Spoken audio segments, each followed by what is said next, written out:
오늘은 2022년 9월 28일 수요일 말씀과 함께 춤을 사무엘하 6장 12절에서 23절, 12절에서 15절.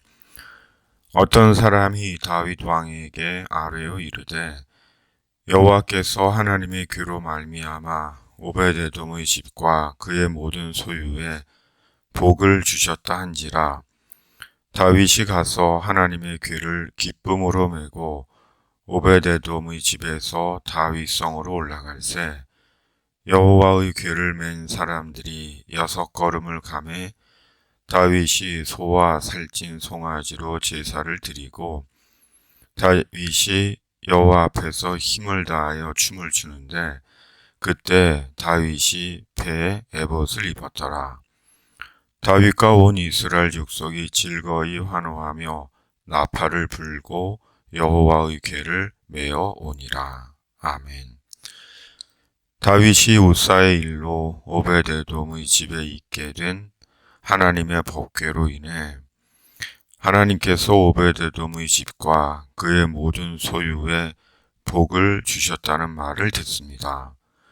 그러자 다윗은 하나님의 궤를 오베데돔의 집에서 다윗성으로 옮깁니다. 다윗은 하나님의 복을 갈망하는 사람이었습니다.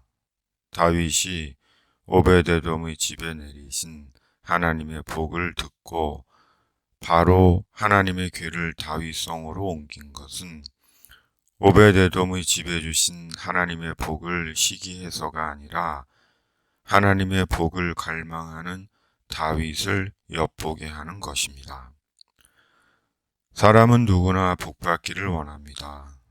그리고 복은 하나님이 주십니다. 그러므로 하나님의 복을 받기를 원한다면 말씀과 함께 사는 자가 되어야 합니다. 마음에 말씀을 두고 말씀으로 인생을 사는 자가 되면 됩니다.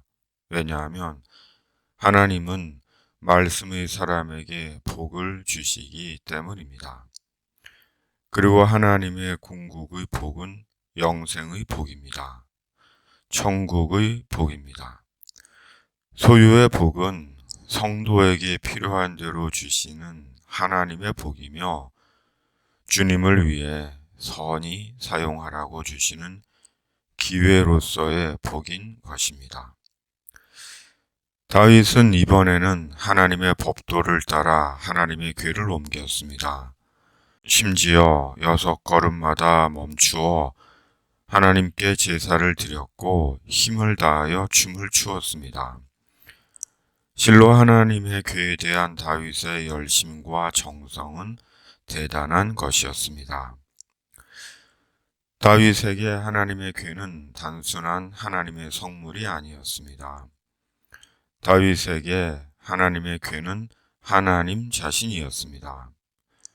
하나님의 현존이었고 하나님의 돌아오심이었습니다. 말씀은 하나님의 현존입니다. 말씀은 하나님의 음성이며 하나님의 팔이며 하나님의 손이며 하나님의 표정입니다. 보이지 않으시는 하나님은 말씀에서 생존하시고 말씀에서 성령으로 우리와 만나십니다. 말씀을 멀리할 수 없고 경히 여길 수 없는 이유입니다. 16절. 여호와의 궤가 다윗성으로 들어올 때에 사울의 딸 미갈이 창으로 내다보다가 다윗 왕이 여호와 앞에서 뛰놀며 춤추는 것을 보고 심중에 그를 업신여기니라. 하나님의 궤가 다윗성에 들어올 때 사울의 딸 미갈이 여호와 앞에서 춤추는 다윗을 비웃었습니다. 하나님의 궤의 의미와 비밀과 능력을 이해하지 못하는 미갈의 반응입니다.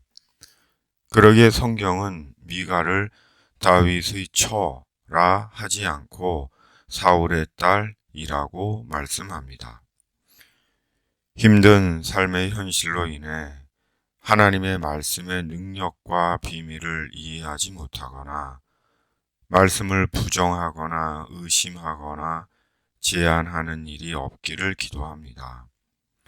말씀은 내 삶과는 무관해 라고 낙심하는 일이 없기를 기도합니다. 18절에서 20절 다윗이 번제와 화목제 드리기를 마치고 만군의 여호와의 이름으로 백성에게 축복하고 모든 백성 곧 온 이스라엘 무리에게 남녀를 막론하고 떡 한 개와 고기 한 조각과 건포도 떡 한 덩이씩 나누어 주매 모든 백성이 각기 집으로 돌아가니라. 다윗이 자기의 가족에게 축복하러 돌아오매 하나님의 궤가 성막에 자리를 잡고 다윗은 하나님께 번제와 화목제사를 드립니다. 그리고 모든 백성을 축복하고 자기 가족을 축복하러 집으로 옵니다. 그러나 미갈은 끝내 축복을 받지 못합니다. 하나님의 궤가 주는 선물은 축복입니다. 말씀이 주는 선물은 축복입니다. 복을 약속하고 복을 주시는 것입니다. 저주도, 책망도, 엄포도, 위협도, 억압도, 강요도 아닙니다. 실은 그것이 바리새인의 행태입니다. 말씀은 사람을 자유롭게 하고 사람에게 복을 주고 죄와 상처를 치유하고 인생의 희망을, 영혼의 소망을 갖게 하는 하나님의 목소리이며 약속입니다. 말씀의 축복입니다. 아멘. 축복된 말씀의 인생과 영혼을 위해 기도합시다. 나라를 위해 기도합시다. 이 땅의 교회들을 위해 기도합시다. 주변의 어렵고 아프고 소외되고 외로운 이웃들을 위해 기도합시다. 주님의 이름으로 아멘. 집에 있는 교회 매일 묵상의 집